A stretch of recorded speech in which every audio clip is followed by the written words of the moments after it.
자, 이 부분의 말씀을요, 제가 가지고 있는 현대인의 성경을 보게 되면 이렇게 써 있습니다. 내 눈을 돌이켜 헛된 것을 보지 않게 하시고 주의 말씀으로 내 삶을 새롭게 하소서, 이렇게 돼 있어요. 그리고 이제 오늘 주보에 나오는 25절 말씀도 제가 찾아서 같이 현대인의 성경으로 읽어보면 이렇게 표현이 되어 있습니다. 내가 완전히 낙심하여 죽게 되었습니다. 주의 말씀으로 나를 새롭게 하소서, 이렇게 기록이 되어 있어요. 자, 우리가 어렵고 힘들 때일수록요, 우리가 늘 조심하고 조심해야 될 것들이 있어요. 지난주에는 어렵고 힘들 때일수록요, 우리가 조심하고 조심해야 될 것이 뭐냐면 내 마음에 있는 우상을 자꾸 버려야 된다고 그랬어요. 그래서 우상이 뭐가 우상이냐?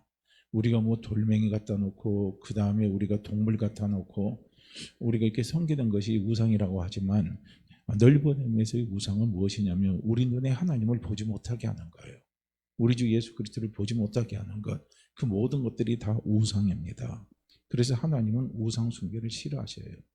그래서 우리가 어렵고 힘들 때일수록 우리가 늘 우리 자신 속에 점검해야 될 것이 뭐냐면 자꾸 내 눈에 내 마음속에 하나님을 보이지 않게, 하나님을 의지하지 않게 하는 것이 무엇인가를 자꾸 살펴서 그것을 끄집어내야 돼요.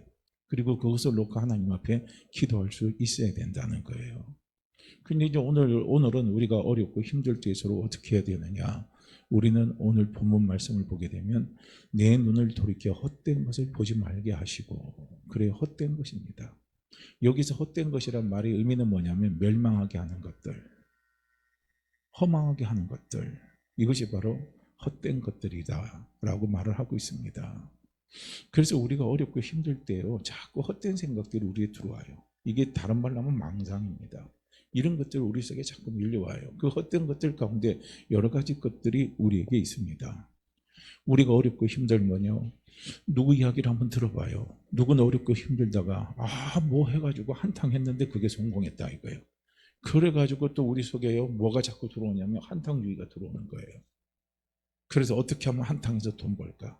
어떻게 하면 한탕 크게 할까? 우리 이제 그런 생각들이 우리 속에 들어옵니다. 또 우리가 어렵고 힘들 때요, 어떤 생각들이 들어오냐면 자꾸 세상에 대한 원망이 와요. 나는 세상에서 똑바로 살았는데 세상이 왜 이렇게 나를 버렸냐 이거예요. 참 세상이 못쓸 세상이라 이거예요. 난 세상 잘못 만났다 이거예요. 그러면서 세상 원망하고 세상 탓하다가 어떻게 합니까? 주변에 많은 사람들에게 해악을 끼치는 그런 잘못된 생각을 하게 되는 경우가 있습니다. 그 대표적인 경우가 어디 있습니까? 대구 지하철 참사 사건이 그런 예 아닙니까? 세상이 자기를 힘들겠다 이거. 난 세상에 대해서 보복하겠다 해가지고 지하철에서 뭘 깔았어요. 전부 휘발유 뿌려가지고 불질러가지고 사람 확, 얼마나 많은 사람들을 죽게 만들었습니까? 이제 이런 일들이 우리가 어렵게 힘들 때일수록 그런 유혹들이, 헛된 것들에 대한 유혹이 들어오는 거예요. 그런데 우리는 분명히 알아야 될 것이 뭐냐면 하나님이 우리를 축복해 주신 축복의 원리는 뭐냐면요, 욥기서 8장 7절 말씀입니다. 욥기서 8장 7절은 우리 너무나 잘 알아요. 내 시작은 미약하나 내 나중은 심히 창대하리라 그랬습니다. 그런데 사단이 우리를 유혹하고 헛된 것을 보게 한 건 정반대예요. 내 시작은 아주 창대하나 내 마지막은 망하리라 하는 게 이게요, 사단의 방법입니다. 그래서 우리는 이 사단의 방법을 우리는 쫓지 말아야 되는 거예요. 자꾸 그게 바로 헛된 망상이라는 겁니다. 이 헛된 망상을 우리는 버려야 돼요. 지금 내가 어려우면 어려울 때 이 어려운 시기를 우리는 인정할 줄 알아야 돼요. 그래서 어려운 시기에 어려운 일을 내가 만났고 지금 힘든 일을 내가 만났어요. 만났지만 뭡니까? 그 힘든 가운데 우리 시작은요, 처음부터 크게 시작 못 하잖아요. 힘든데 어떻게 크게 시작합니까? 우리는 지극히 작은 것부터, 내가 할 수 있는 것부터 차곡차곡 밟아서 달려나갈 수 있어야 된다는 겁니다. 저도 인터넷을 보니까요, 인터넷 기사에 이런 게 나와 있어요. 집도 버렸고 차도 버렸고 카드도 버렸고 월세에서 산다. 이게 타이틀에 딱 나오는 거예요. 그래서 궁금했어요. 그래서 그게 도대체 어떤 기사인가 하고 클릭해서 들어가서 봤는데 제가 놀랐습니다. 그 사람이 이제 그 안에 있는 기사 내용이 어떤 내용이냐면 우리나라에 지금 스타 펀드 매니저로 아주 이름을 날리고 있는 사람이더라고요. 이 사람의 이름이 이제 미국으로 말하면 존 리라는 거고 우리나라 말하면 이종복이라는 사람입니다. 이제 그 사람이 주식 전문가로 활동을 하는 거예요. 그래서 이 사람도 주식을 하는데 600억의 주식을 가지고 15년 동안 그가 투자를 해서 1조 5천억 원을 벌었답니다. 어마어마한 돈을 버는 거예요. 그런데 제가 이제 이 사람이 쓴 글을 읽어보니까 제가 갖고 있던 주식에 대한 상식하고 이 사람이 갖고 있는 거하고 너무나 동떨어져 있는 것을 봤어요. 우리는 주식을 한탕주의로 봤습니다. 한꺼번에 뭔가 돈을 버는 걸로 우리는 봤어요. 그래서 주식 투자하면 위험하다. 우리는 그렇게 생각을 했고, 또 주식은 뭡니까? 한번 투자했다가 얼른 또 빼고 넣었다 뺐다 이걸 잘해야 그나마 조금이라도 용돈이라도 벌어서 쓴다. 우리는 그런 생각을 갖고 있었던 거예요. 그런데 이 사람이 주식 투자 방법은 완전히 달라요. 달라도 너무 다르더라고요. 이 사람이 연구를 해봤대요. 20년 동안 한국의 부동산이 올라가는 부동산 가격은 전국적으로 평균을 보니까 20년 동안 부동산이 3배가 올랐다라는 겁니다. 그런데 주식은 20년 동안 몇 배가 올랐느냐? 주식은 20년 동안 연구를 해보니까요. 344배가 올랐다. 34배가 올랐대. 334배가 아니라 34배가 올랐답니다. 그러니까 뭐 엄청난 차이가 나잖아요.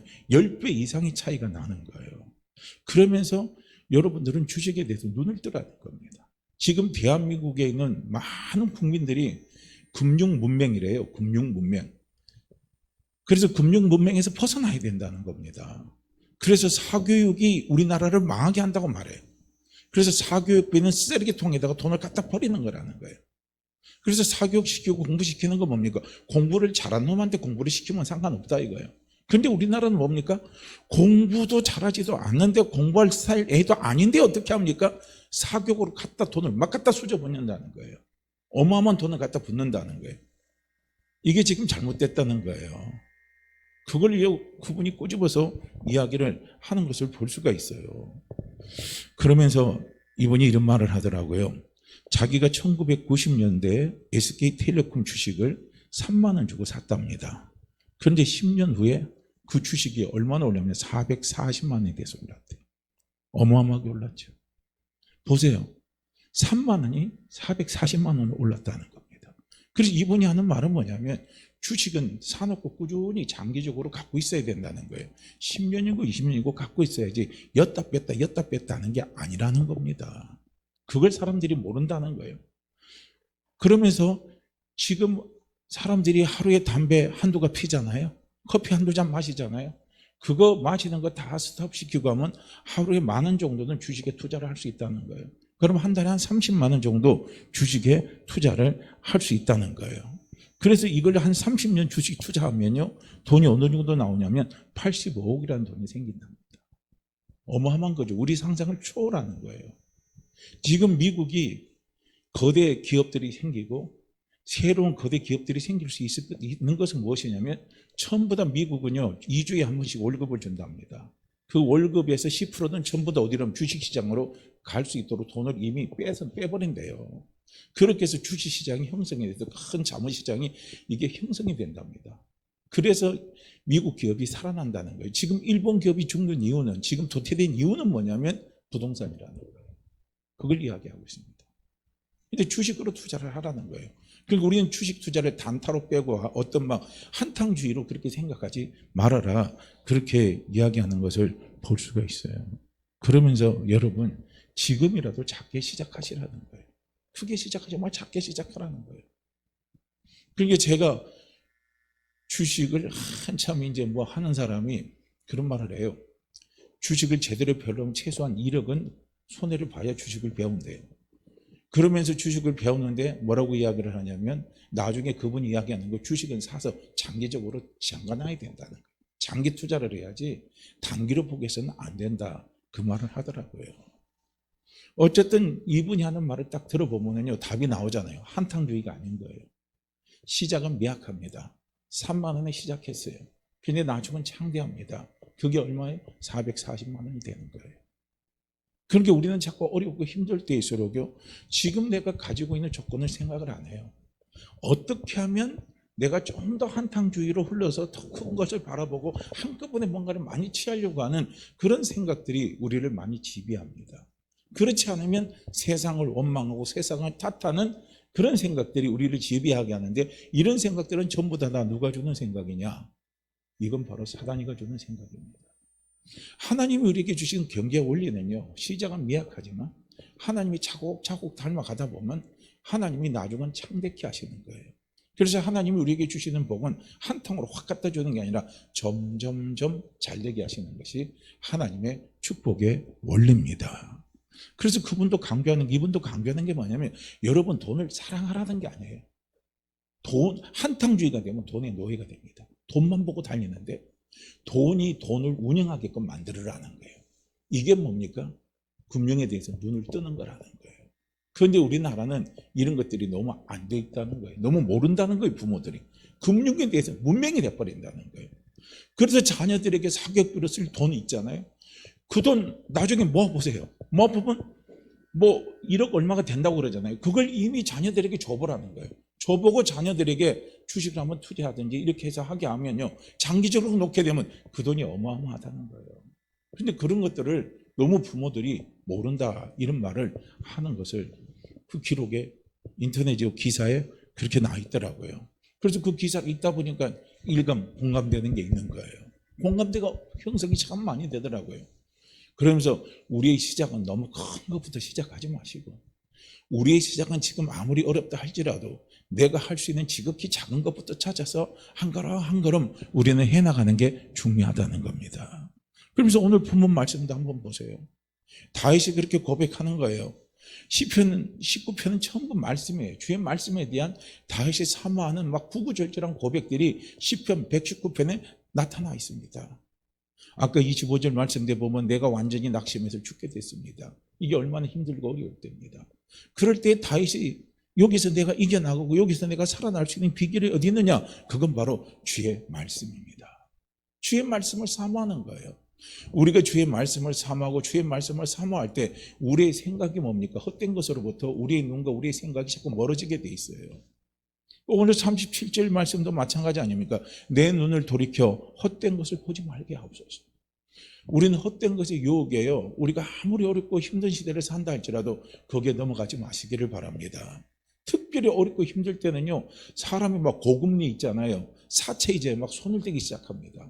그 사채이자에 손을 대는 사람들은 어떤 사람이에요? 너무나 어렵고 힘든데 이 가운데서 자기가 뭔가를 해보고 한꺼번에 뭔가를 막 이루려고 생각하는 그 생각이 과하다 보면요, 사채에 손을 대게 돼 있어요. 그러면 사채에 손 대면 걷잡을 수가 없는 거예요. 그 사람 일어날 수가 없는 겁니다. 그러니까 우리는 그런 데서요, 헛된 생각을 버려야 되는 겁니다. 그래서 어렵고 힘들 때일수록 우리는 헛된 것에 우리의 눈을 돌리지 마시고, 우리가 어렵고 힘들 때일수록요, 우리는 어디에다가 우리의 눈을 돌려야 되냐면 주의 말씀에 우리의 눈을 돌릴 수 있어야 된다는 겁니다. 주의 말씀이에요. 오늘 우리를 살릴 수 있는 그것은요, 다른 어떤 것이 없습니다. 오늘 우리를 살릴 수 있는 것은요, 하나님의 말씀이 내 삶을 새롭게 할 수 있고요, 하나님의 말씀이 나를 살릴 수 있는 거예요. 다른 그 어떤 것이요, 우리를 살릴 수 있는 게 아닙니다. 그래서 시편에서 다윗은 고백하는 거예요. 내가 위경 가운데, 내가 위급지경 가운데 빠져있는데 하나님이 나를 그 위급지경에서 나를 살려주셨는데 어떻게 살려주셨느냐? 하나님이 말씀을 보내서 나를 살려주셨다는 거예요. 말씀을 보내주셨다는 겁니다. 왜냐하면 하나님은요, 말씀하시면 하나님은 그 말씀을 하나님은 그대로 하나님은 이루시는 분입니다. 사람은 자기가 말해놓고 약속 안 지키는 거 많아요. 허언하는 거 많이 합니다. 시건하는 거 많이 해요. 그렇지만 우리 하나님 아버지는 절대 시건하지 않는 분이 아니에요. 시건하지 않습니다. 당신이 한번 말씀하시면 하나님은 그 말씀을 그대로요 이루시는 분이 우리 하나님 아버지십니다. 그래서 우리는 어렵고 힘들 때일수록요, 자꾸 우리는 어디에다 집중을 하고 어디다 우리가 집중을 해야 되냐면 주의 말씀에 우리는 자꾸 집중을 하셔야 됩니다. 어렵고 힘들 때요, 우리 자꾸 기도하세요. 하나님, 나 지금 너무 어렵습니다. 나 지금 너무 힘이 듭니다. 하나님, 정말 제가 지금 완전히 낙심해서 죽게 됐습니다. 하나님, 제발 저 좀 살려주세요. 저 좀 살려주세요. 그러면서 어떻게 합니까? 주의 말씀을 주시옵소서. 저를 살릴 수 있는 말씀을 주세요. 저를 좀 살아나게 할 수 있는 말씀을 주세요. 그 말씀을 저에게 좀 주세요 하고 하나님 아버지 앞에 우리가 기도하면서 매달리면서요, 우리도 예배를 드리고 우리가 하나님의 말씀을 읽고 그렇게 할 때 하나님이 우리에게 말씀을 보내주십니다. 그래서 다윗은요, 참 영의 눈이 열린 사람이에요. 하나님이 우리에게 말씀을 주시면요, 그 말씀을 이루는 존재가 있어요. 영적인 실체가 있습니다. 그 영적인 실체가 누구냐면 그게 바로 주의 천사들입니다. 하나님의 말씀을 이루게 하는 주의 천사가 움직인다는 거예요. 다윗이 시편에서 그렇게 말씀을 하고 있습니다. 그리고 이 실제적인 사건이요, 어디서 기록되어 있냐면요, 우리가 이사에서요, 히스기야 왕에 대한 사건을 보면 알 수가 있습니다. 이사에서 우리가 36장, 37장 이 말씀을 우리가 이제 보게 되면요, 나옵니다. 이사에서 36장요, 말씀을 이렇게 보시게 되면 36장, 37장은 지금 어떤 사건이 이 안에서 지금 기록되어 있냐면은 히스기야 왕 14년에 아시리아의 왕 사느립이요, 유다를 침략합니다. 근데 유다에서 요새로 만든 모든 성읍들이 아시리아 군대가 침입해 올 때 그 성읍들이 다 어떻게 되냐면 점령이 당했어요. 이제 그런 가운데 아시리아 왕이 어떻게 하냐면 사느립이 자기 특사를 보내서 이야기를 하는 거예요. 이스라엘 사람들에게, 유다 백성들에게 이야기를 하는 겁니다. 너희는 너희 하나님 여호와를 의지한다고 말할지 모르지만 너희 하나님 여호와를 의지하지 말라 하고요, 사느립이 보낸 특사가 유다 백성들에게 이야기를 하는 거예요. 그러면서 이렇게 말합니다. 12절, 이사야서 36장 12절 말씀에 보면은요, 제가 이게 현대의 성경으로 계속 읽어서 말씀을 좀 드릴게요. 그는 이렇게 대답하였다. 우리 왕이 너희와 너희 왕에게만 말하라고 나를 보낸 줄 아느냐? 나는 성벽에 앉아있는 사람들에게도 말해줘야 되겠다. 그들도 너희와 마찬가지로 자기 똥을 먹고 자기 오줌을 마셔야 할 것이다. 이렇게 이야기해요. 너희가 항복하지 않으면 이런 현상이 생긴다는 거예요. 너희 하나님이 그렇게 지켜주지 않는다는 겁니다. 여호와가 그렇게 지켜주지 않는다는 거예요. 이렇게요, 사단은 어떻게 합니까? 우리가 어렵고 힘든 환경에 처하게 될 때 우리의 심령을 이렇게 무너뜨려요. 우리의 마음을 이렇게 무너뜨려 버립니다. 지금 어렵고 힘든 상황에 처해 있는데 이 상황에서 네가 할 수 있는 게 뭐가 있느냐 이거예요. 네가 기도한다고, 네가 하나님의 말씀 붙잡고 다녀간다고 될 일이 뭐가 있느냐 이거예요. 아무것도 안 된다. 두고 봐라. 네가 할 수 있는 건 아무것도 없다고. 그러면서 자꾸 우리로 하여금 어떻게 하냐면 하나님의 말씀 바깥으로 우리의 생각을, 우리의 마음을 자꾸 떠나게 만드는 게, 이게 누가 하는 전략이냐면 사단이 하는 전략입니다. 우리는 이 전략에 말리지 말아야 된다는 거예요. 이 전략에 넘어가지 말아야 돼요. 우리는 뭐냐면은, 우리는 성경에 기록된 말씀을 통해서요, 구약의 사건의 말씀을 통해서 우리가 여기서 또 깨달아서 봐야 될 것이 뭐냐면 영적인 부분을 이걸 볼 수 있어야 돼요. 아시리아는 누구냐? 사단의 세력을 말하는 거예요. 사느립은 뭡니까? 사단의 세력이 쓰고 있는 인물입니다. 우리는 그걸 봐야 돼요. 그래서 사도 바울이 이야기하잖아요. 이 세상에 일어나는 모든 현상은 영과 영의 싸움이라 그랬습니다. 영적인 현상이 있다는 거예요. 그렇기 때문에 우리는 모든 것을 풀어갈 때요, 영적인 현상으로 이걸 풀어가야 된다는 거예요.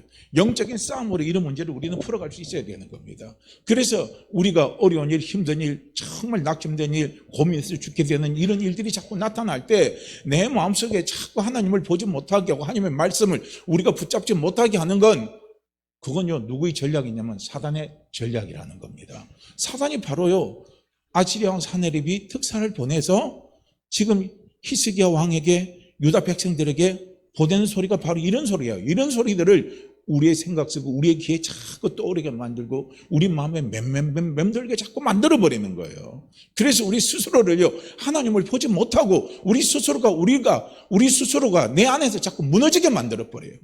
내 마음을 자꾸 무너지게 만들어버려요. 이게 뭐가 하는 짓이냐면 사단이 하는 짓입니다. 그런데 우리가 하나님의 말씀에 집중하고 하나님이 나에게 말씀을 주면요, 하나님의 말씀이 내 영혼을 소생시킨다는 거예요. 여기서 내 영혼을 소생시킨다는 말은 내 마음을 이렇게 세워주신다는 거예요. 잠언서에서 이야기하잖아요. 사람 마음이 한번 쓰러지면요, 그 마음을 누가 이렇게 세울 수 있느냐 이거예요. 내 마음이 한번 무너지면요, 나도 이렇게 세우지 못하고 주변도 이렇게 세우지 못합니다. 그런데 나도 사람도 이렇게 세우지 못하는 그 마음을 다시 이렇게 세우시는 분은 누구냐면 그분은 바로 하나님 아버지십니다. 하나님 어떻게 이렇게 세워주십니까? 하나님의 말씀을 주시는 거예요.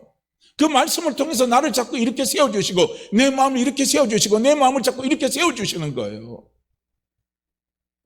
그래서 우리는 어렵고 힘들 때일수록 자꾸 허탄한 것을 우리는 보지 마시고, 우리는 자꾸 어디에다 자꾸 내 눈을 집중시켜야 되냐면 하나님의 말씀에 자꾸 내 눈을 집중시켜 달려나가야 되는 겁니다. 그래야 우리가 살아나는 거예요. 그래야 우리가 회복되는 역사가 일어나는 겁니다.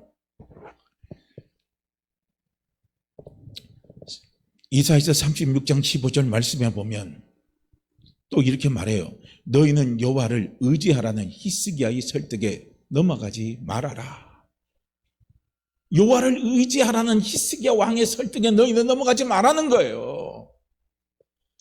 야, 이런 소리 많이 해요. 너희가 예배 드려봐라. 단에서 목사님이 설교하잖아. 목사님 말씀 전하잖아. 그 말씀 그냥 한 귀로 듣고 한 귀로 흘려. 그 말씀은 그냥 목사님의 생각이야.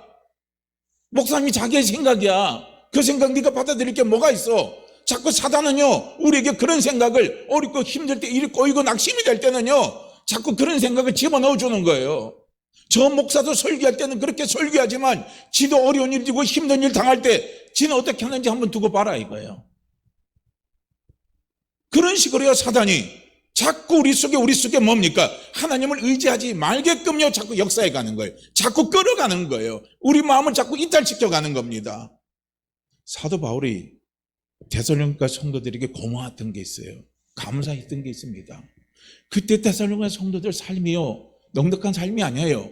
그들의 삶도 어려운 삶입니다. 힘든 삶입니다. 그럼에도 불구하고 그들이 하나님의 말씀을 들을 때, 사도 바울의 말씀을 들을 때 그들이 인간 사도 바울이 하는 말로 듣지 않았다는 거예요. 하나님이 자기들에게 하는 말로, 하나님이 자신들에게 하는 말로 사도 바울의 입술을 빌려서 하나님이 하셨다고 그대로 받아들인 겁니다. 우리는 어렵고 힘들 때일수록요, 사단의 이런 전략에 말리면 안 됩니다. 말리면 안 되는 거예요. 항상 목회자가 설교할 때 저도 제일 힘든 게 어떤 거냐면요, 늘 그런 거예요. 제가 신방 목회를 잘 안 하는 이유를 그 전에 한번 말씀을 제가 드린 적이 있을 겁니다. 제가 신방 목회를 하다 보면요, 설교가 꽤 힘들어요. 왜냐하면 신방을 하고 오면은 그 사람이 여러 가지 사정을 다 듣게 됩니다. 그런데 공교롭게 그날 설교를 하는데요, 설교 내용 거기에 또 해당이 돼요. 설교를 준비하는 사람은 그런 거 생각 안 하고 준비하는데, 그런데 듣는 사람은 딱 그렇게 연결이 돼버려. 그러면 어떤 오해가 자꾸 생기냐면 나들으라고 하는 그런 오해가 생길 수가 있어요. 저는 거듭거듭 부탁드립니다. 단에서 설교할 때 이 설교는 누구 들으라고 하는 설교가 아니에요. 그 설교의 첫 번째는 누가 들어야 됩니까? 스피커로 선택을 받은 제가 들어야 됩니다. 하나님의 말씀은 전하는 자도 들어야 돼요. 그리고 하나님의 말씀은 뭐니까 전한 메시지를 듣는 사람도 다 들어야 돼요. 그래서 하나님의 말씀은 우리 모두가 다 들어야 될 말씀들입니다. 누구 하나에게 해당되는 말이 아니에요. 모두에게 다 해당되는 말로 우리는 자꾸 들어야 된다는 거예요. 이게요. 말씀을 듣는 자세입니다. 그 전에 제가 할 때는요, 말씀을 듣는 자세에 대해서 제가 몇 년을 설교했습니다. 딱 들어갈 때요, 제가 한 20분 정도는 말씀 듣는 자세에 대해서 설교를 했어요. 그게 정말 필요합니다. 왜냐하면 우리는 자꾸 오해를 하지 말아야 된다는 거예요. 그게 참 힘이 들어요. 말씀을 전하는 사람 입장에서는요, 너무 힘이 듭니다. 근데 어쨌든 사단이가 하는 것은 어떤 걸 이야기하냐면 그런 생각을 갖다 주는 거예요. 그런 게 저도 마찬가지더라고요. 저도 어렵고 힘이 들 때요, 목회자 세미나 가서 막 이제 강사 목사님이 전할 때는요, 막 전해요. 들을 때는 그 말은 맞아요. 맞다고 인정은 하는데 속으로는 어떤 게 튀어나오냐면요, 네가 나 같으면 그렇게 할 수 있느냐, 이거. 네가 나 같으면 그렇게 할 수 있느냐, 이제 막 그런 것들이 속에서 막 튀어나오면서 뭡니까? 그 주 강사가 하시는 말씀을 받지 못하게끔 만드는 거예요. 그게 그 속에 누가 역사합니까? 사단이가 역사하는 거예요. 사단이가 역사하는 겁니다. 말씀이 튀는 거예요. 말씀이 튑니다. 근데 그 주강사가 하는 말씀이 맞는 거예요. 그게 그대로 믿음으로 아멘으로 들어오면요, 막 살아나 버리는 거예요. 막 내 영혼이 살아나고 내 마음이 막 살아나는 거예요. 사람이 중요한 것은요, 마음이 살아나면 그 사람은 살아날 수 있는 거예요. 근데 마음이 죽으면 그 사람은 죽을 수밖에 없습니다. 그래서 하나님은 우리의 마음을 자꾸 회복시켜 주시고 우리 마음을 강하고 담대하게 하나님 자꾸 만들어 주시는데, 무엇으로 만들어 주시냐면 하나님의 말씀으로 만들어 주신다는 거예요. 오늘 이봐요, 아시리아 사네립 왕이 특사를 보내서 유다 백성들에게 하는 말이 그 소리 아닙니까? 여호와를 의지하라, 여호와를 의지하라, 여호와를 의지하라 말하는 너희 왕 히스기야 왕의 말을 듣지 마라 이거예요. 그 말을 의지하지 마라 이거예요. 그 말을 의지하고 나갔다는 너희가 망하고 죽는다는 게 어떤 상태까지 가느냐? 너희가 너희 똥을 먹고 너희 오줌을 먹을 정도로 망하고 힘들게 된다는 거예요. 이렇게 몰아치는 겁니다. 얼마나 두렵습니까? 그러면서 이야기합니다. 20절 말씀에 보면 이 신들 중에 나라를 내 손에서 구원해 준 자가 하나도 없는데 어째서 너희는 여호와가 예루살렘을 구할 수 있다고 생각하느냐 그러는 거예요. 이 아수르 왕이 많은 나라를 정복할 때 그 나라들이 섬기는 신들이 있잖아요. 그 신들이 그 나라를 하나도 구해주지 못했다 이거예요. 다 우리가 다 정복했다 이거예요. 그런데 여호와 하나님이 너희 예루살렘을 구할 수 있다고 생각하느냐 이거예요. 얼마나 이게 무섭게 말하는 겁니까? 얼마나 우리의 마음을 무너지게 만들어요. 우리가 어렵고 힘들수록 세상의 가치관에다가 우리의 생각이 자꾸 집중이 되면요, 우리는 거기서 무너지는 거예요. 봐라 이거예요. 네 생각이 올바른, 네 판단이 올바르냐 그런 거예요. 사실 믿음이란 것은요, 어떻게 보면요, 무모한 것도 있어요. 우리가 나중에 믿음적인 결단하고 나갈 때는요, 무모한 결단이 될 수 있어요. 그것이 다른 사람들이 이해하지 못하는 결단이 될 수가 있습니다. 상식 밖에 일어나는 부분들도요, 믿음의 결단에서 나타나는 경향이 있습니다. 그렇다고 우리가 무조건 상식 바깥으로 하라고 말하는 건 아니에요. 우리가 준비한 거 하고 우리가 노력할 거 다 하면서 나중에 최종적으로 플러스 알파는요, 상식 밖입니다. 우리의 상식 밖이에요. 우리의 노력 밖의 것들입니다. 그것들이 우리에게 있어요. 근데 우리가 어렵고 힘들 때일수록요, 우리에게 필요한 것이 뭐냐면요, 보통 사람의 생각하는 생각을 뛰어넘는 마음을 가져야 된다는 거예요. 뛰어넘는 생각을 가질 수 있어야 된다는 거예요. 뛰어넘는 힘을 우리는요, 얻을 수 있어야 된다는 거예요. 남들이 똑같이 하는 소리, 똑같이 생각하는 생각 속에요, 우리가 어렵고 힘들 때요, 달려나가면은요, 우리는 똑같은 소리밖에 못 들어요. 그 똑같은 소리에는 길이 없고 방법이 없어요. 그런데 거기에 플러스 알파가 되는 소리가 있는 거예요. 플러스 알파가 되는 소리가 있어요. 그 소리를 우리가 들을 때요, 우리는 살아날 수 있는 겁니다. 한번 보세요. 한때 연대 세브란스 병원에, 지금 그분이 저도 생존해 있는지는 모르겠는데요, 그 암 환자들이 가장 많이 몰리는요, 저기 의사가 있었어요. 그런데 그 의사가 누구냐면 자기도 암 환자인 거예요. 자기도 암병을 걸리면서 암 환자를 치료하고 있는 거예요. 그러면서 그 의사가 하는 말이 어떤 말이냐면, 나도 수많은 암 환자들을 내가 이렇게 데이터로 연구를 해봤고 임상을 해봤는데, 현재 암에서, 지금은 좀 다릅니다. 그때 그 사람이 말한 부분하고 시간적인 차이가 있기 때문에요. 자기가 보니까 현재 내가 연구해 보니까 지금 암 환자 가운데서 살아날 수 있는 확률은 1%가 있더라고요. 그럼 1% 뭡니까? 100명 가운데 1명은 산다 이거예요. 99명은 죽는다는 거예요. 나도 암 걸리고 있다 이거예요. 나는 어디다 소망을 걸었느냐? 1%의 소망을 걸고 나는 지금 달려간다 이거예요. 그러니까 막 절망에 빠져 암 환자들이 어떻게 합니까? 그 의사한테 가서 진료를 받는 거예요. 힘을 얻고 오는 겁니다. 그게 뭡니까? 그게 플러스 알파라는 거예요. 하나님은 우리에게 플러스 알파를 주시는 분이라는 거예요. 그러니까 우리가 복음 선교제, 남들은 다 지쳐 쓰러질지라도, 너만은 일어서 달라 이거예요. 이게 하나님의 마음이에요. 이것이 하나님 아버지의 마음입니다.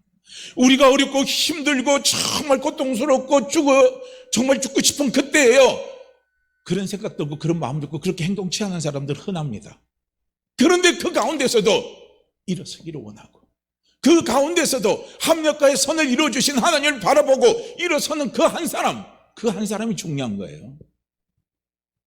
그 한 사람이 여럿을 살려낼 수 있는 힘이 있는 겁니다.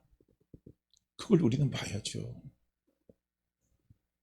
그러니까 우리는 사단이 가요, 어렵고 힘들 때로요, 여러 가지로 우리의 마음속에요, 계속 유혹해오는 유혹의 소리들이 있습니다.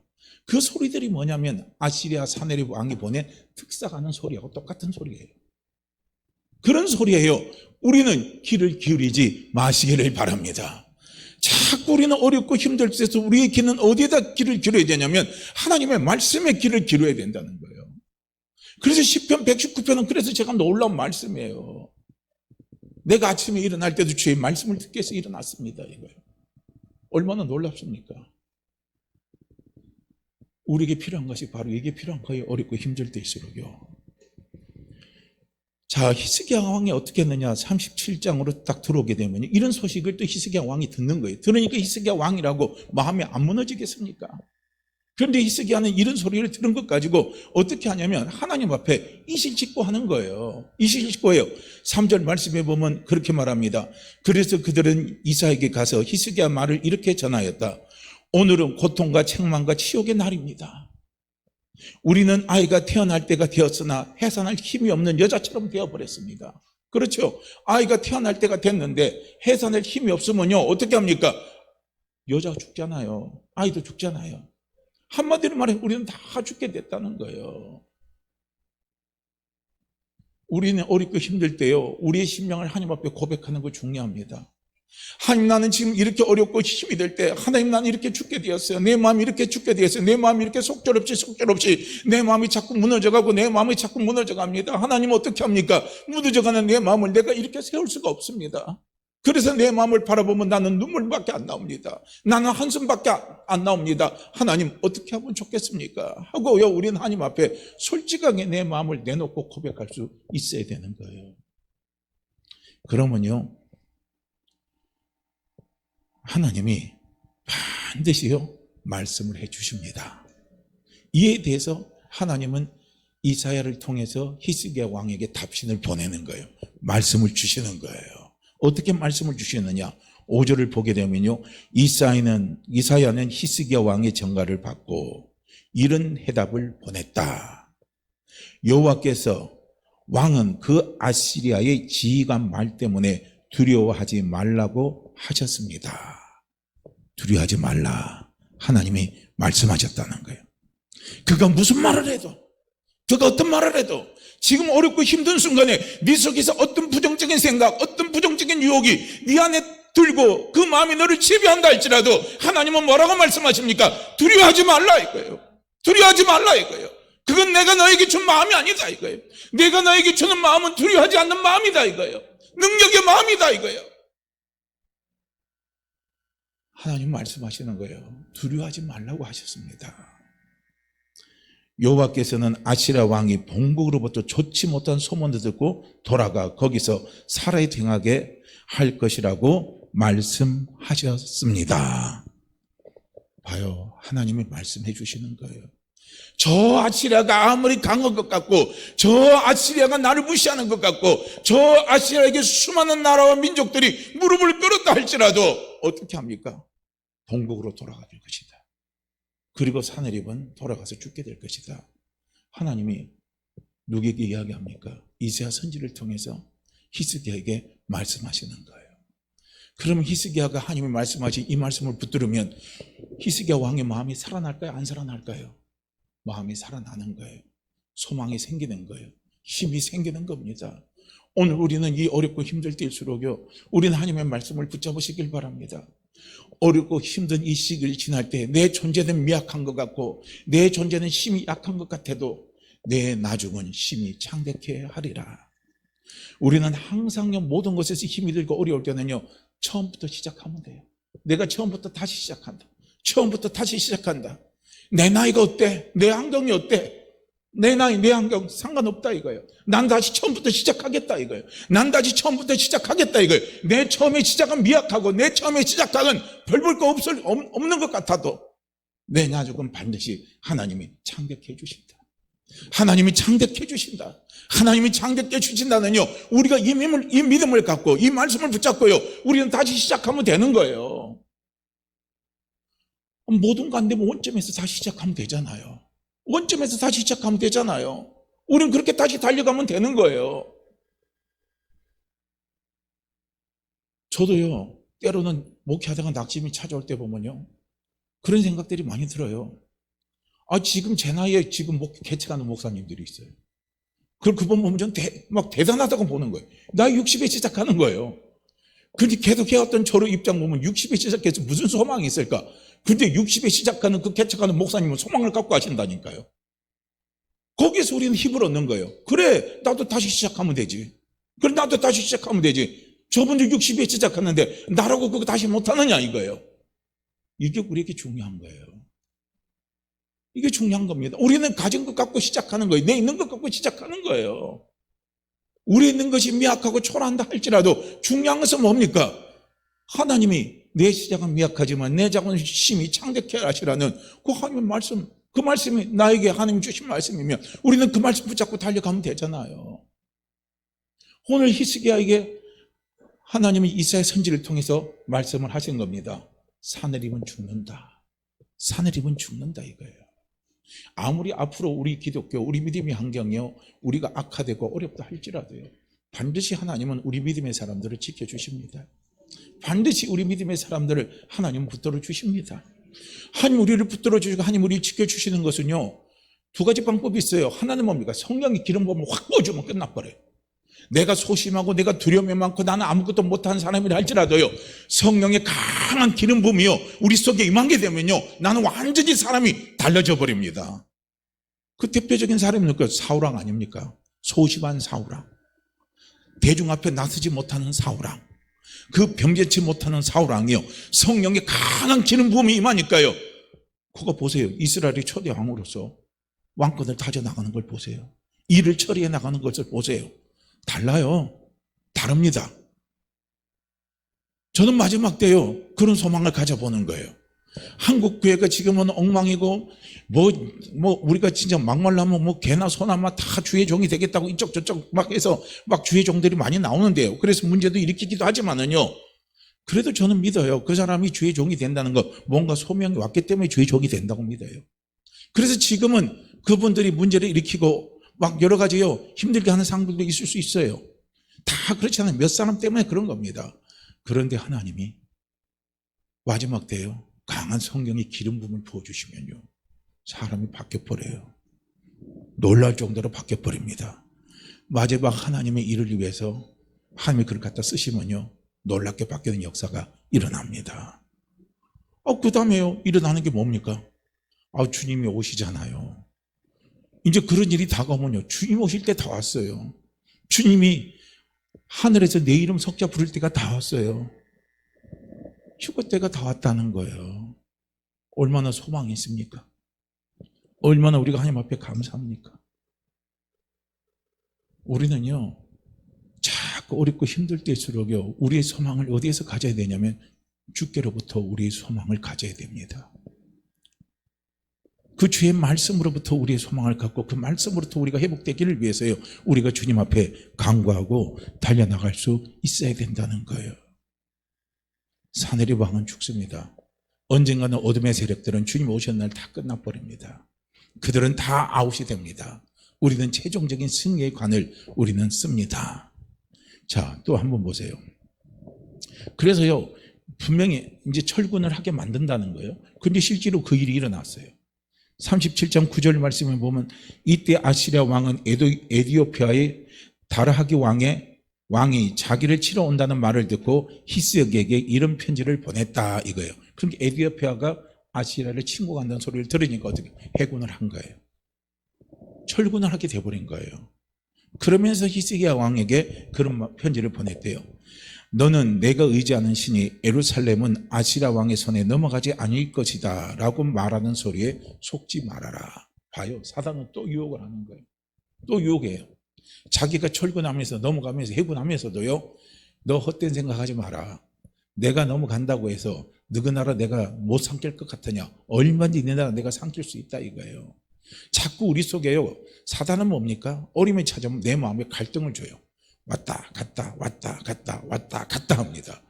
그러나 우리의 최종적인 결론은 어디에다 우리의 마음을 자꾸요 집중을 시켜야 되냐면 하나님의 말씀에 자꾸 우리는요 왔다 갔다 해도 하나님의 말씀에 우리의 마음을 딱 집중을 시키시기를 바랍니다. 그게 와요. 왔다 갔다 한다니까요. 응답은 받았어요. 말씀은 받았어요. 확실히 왔어요. 그런데 현장은 또 안 그래요. 그러다 보니까 내 마음이 왔다 갔다 하는 거예요. 시계추같이 왔다 갔다 하더라도 어떻게 합니까? 하나님의 말씀 앞에 딱 내 마음을 잡으시라는 거예요. 그래서 14절에 이제 자기 마음이 흔들리니까 히스기야는 어떻게 하냐? 히스기야는 그 편지를 받아보고 여호와의 성전으로 가서 편지를 여호와 앞에 펴놓고 이렇게 기도하였다. 이렇게 말합니다. 그러니까 하나님 앞에 나가서요, 하나님 앞에 기도를 했다는 거예요. 그러니까 우리는 자꾸 마음이 흔들릴 때마다 우리가 하나님의 약속의 말씀을 주셨어요. 그런데 그 말씀을 붙잡고 가는데도 우리가 환경을 이길 수 있는 환경이 너무 어렵고 힘들면요, 우리 마음이 자꾸 흔들려요. 그럴 때일수록 오늘 어떻게 해야 되냐면 또 기도를 해야 되는 거예요. 그걸 기도를 하면 성령이 우리에게 도와주십니다. 성령이 우리가 하나님의 말씀을 붙들고 갈 수 있도록요, 성령이 우리를 도와주셔요. 반드시 도와주십니다. 자, 그러면서 이제 어떤 일들을 이제 이야기를 하냐면은요,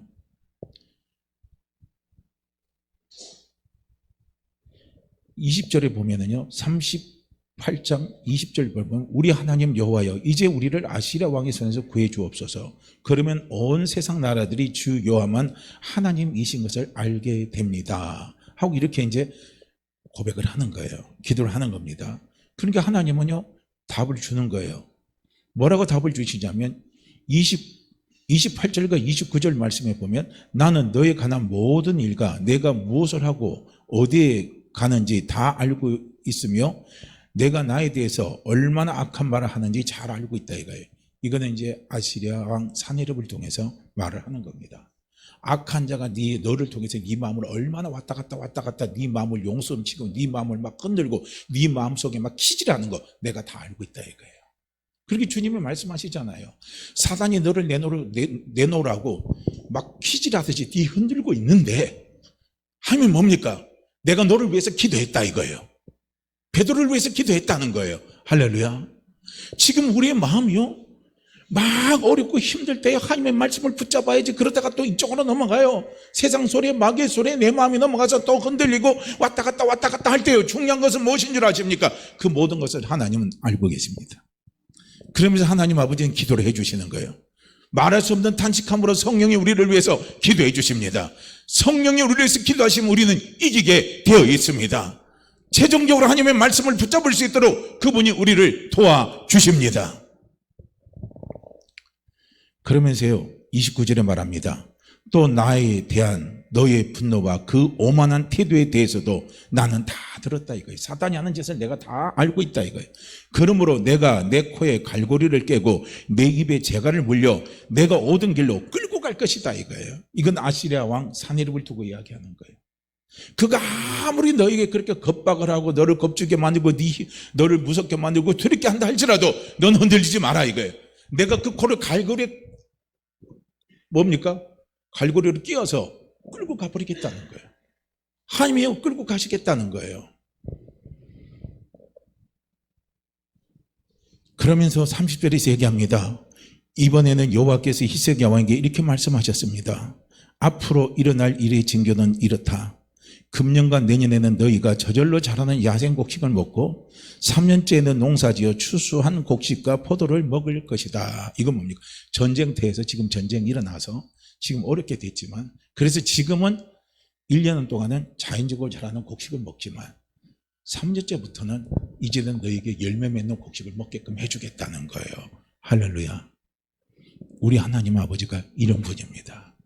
우리가 어렵고 힘들 때요, 내가 지금 있는 이 모습으로 우리가 하나님이 주신 말씀을 붙잡고 소망의 말씀을 붙잡고 달려나가면 지금은 거기에서 나오는 지극히 작은 열매를 먹어요. 배도 고플 수 있습니다. 그러나 하나님은 때가 되고 지나면은 하나님은 풍성한 곡식의 열매를 우리에게 갖다 주신다는 거예요. 이걸 하나님은 약속하시고 말씀을 하시는 겁니다. 얼마나 소망이 있습니까? 얼마나 우리에게 소망을 주시는 말씀을 하고 계십니까? 우리는 지금 어렵더라도요, 내 미래에 대한 소망이 있으면 어려운 게 아닌 겁니다. 그 어려움을 우리는 얼마든지요 이겨나갈 수가 있습니다.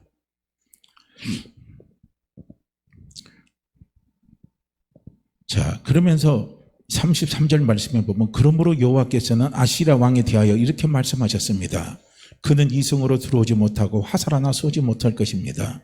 그리고 방패든 군인들도 접근하지 못할 것이며 성 주변에 토성을 쌓지 못하고 오던 길로 되돌아갈 것입니다. 이것은 나 여호와의 말이다. 그러니까 토성도 못 쏘고 화살 하나도 못 쏘게 아무것도 하지 못하고 내가 되돌아가 버리게 만들겠다 했어요. 하나님 그렇게 말씀하셨습니다. 그리고 35절에 보면 내가 나의 명예와 내 종 다윗을 위해 이 성을 지키고 보호할 것이다. 그렇죠. 하나님은 당신의 이름 때문에 나를 지켜주셔요. 우리를 지켜주십니다. 우리를 지켜주셔요. 우리를 지켜주십니다. 여호와는 여호와의 이름 때문에 우리를 의의 길로 인도해 주시는 거예요. 약속의 길로 인도해 주시는 거예요. 우리가 믿는 아버지는 누구십니까? 주 여호와 하나님 아버지입니다. 주 여호와 하나님 아버지는 어떤 분입니까? 주는 아도나이입니다. 내 인생을, 내 삶을 책임져 주시는 그분이 주입니다. 여호와는 그 약속을 반드시 이루시는 분이에요. 나에 대해서 하나님 아버지께서 약속하신 그 약속을 반드시 이루시는 분이요, 그분이 바로 주 여호와 하나님 아버지십니다.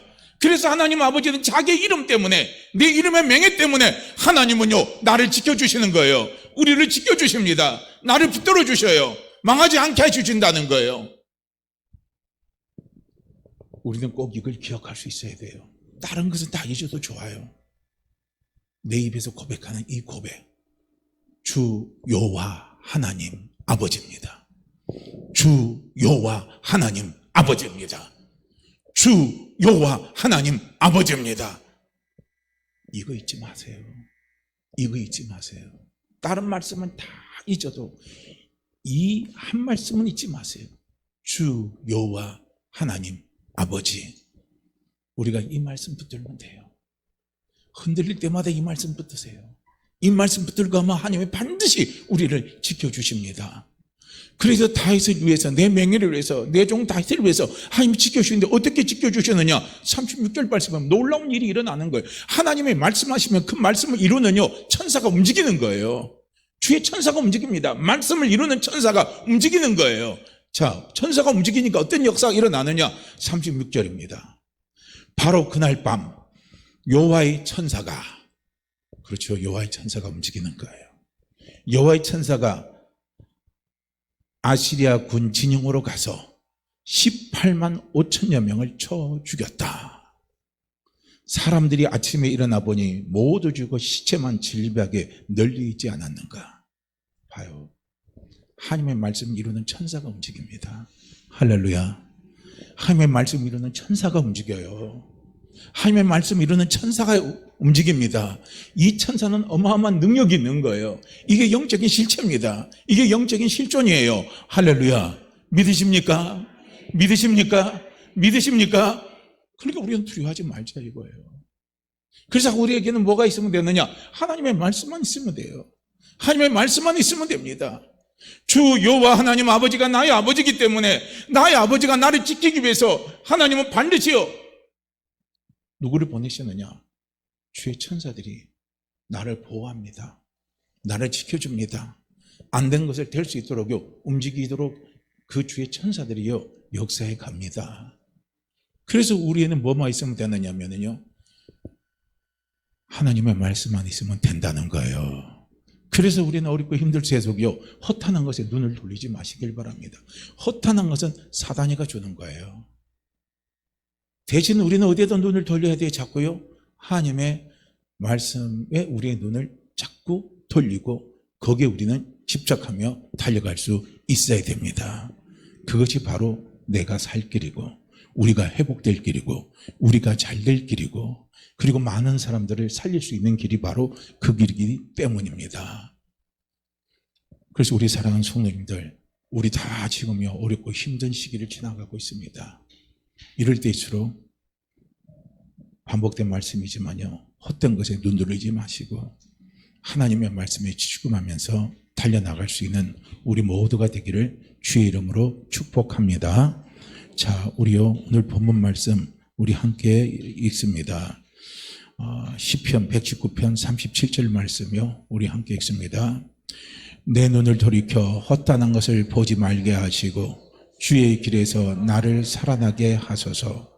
내 눈을 돌이켜 허탄한 것을 보지 말게 하시고 주의 길에서 나를 살아나게 하소서.